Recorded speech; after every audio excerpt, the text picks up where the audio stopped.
Hello guys, magandang umaga. Ikwento ko lang yung naging karanasan namin kahapon sa sa US visa. So schedule namin ang US visa is kahapon. So first na ginawa po namin pumunta po kami sa may Parkal sa Asiana building. Doon po kasi yung biometrics ng US visa. So after doon, okay naman, walang naging problema. Tapos noon, pumunta na kami sa US Embassy kasi 1 p.m. 1 p.m. and 15 p.m. 1 o'clock and 15 p.m. yung time namin doon. So maaga pa lang, pinapasok na kami doon. So inipon-ipon na kami doon So, ayun na nga po guys, doon na po kami sa may US Embassy, no. Inipon-ipon na po kami lahat doon ng guard doon sa loob. Pero hindi pa sa mismong loob ng US Embassy. Doon pa kami pinaupo lahat. Lahat kasi na seaman, iipunin muna nila. Tapos after 10 a.m., mga ganon. Kasi tatapusin muna yung mga immigrant na kumukuha ng US visa. So andun po muna kami sa labas. So bago siguro 11:30 po yata yun. Ayun, pinapasok na kami doon sa loob. So ito na ngayon, pupunta na kami doon sa ng step 1. Para bali step 3 yun Step 1, step 2, tapos step 3 yung final.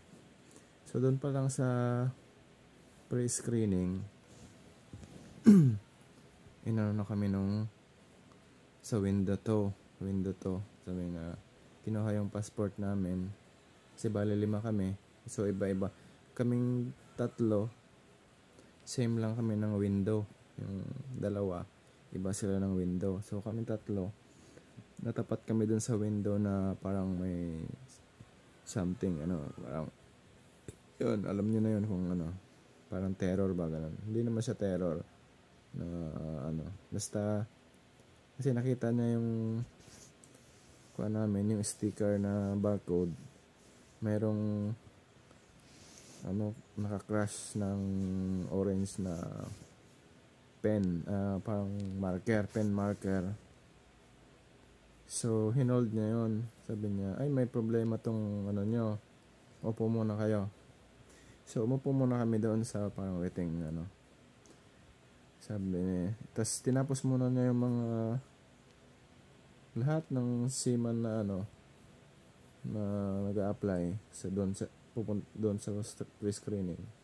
Kasi hanggang window 10 yun So after nun, tinawag na kami, ganito, Alayon, Mama Seda, ganun. Tapos yung isa na Gomez. Itong nyo, wala pang 5 working days na-apply yung namin for interview, kasi yung nasa appointment namin same day lang, kahapon Monday. Bale yung biometric is 7 a.m. tapos yung interview 1 p.m. ganon. So ganon, wala pa itong kailangan ng 5 working days bago ganon ma-interview kayo. So may mayroong mali, ganon pang.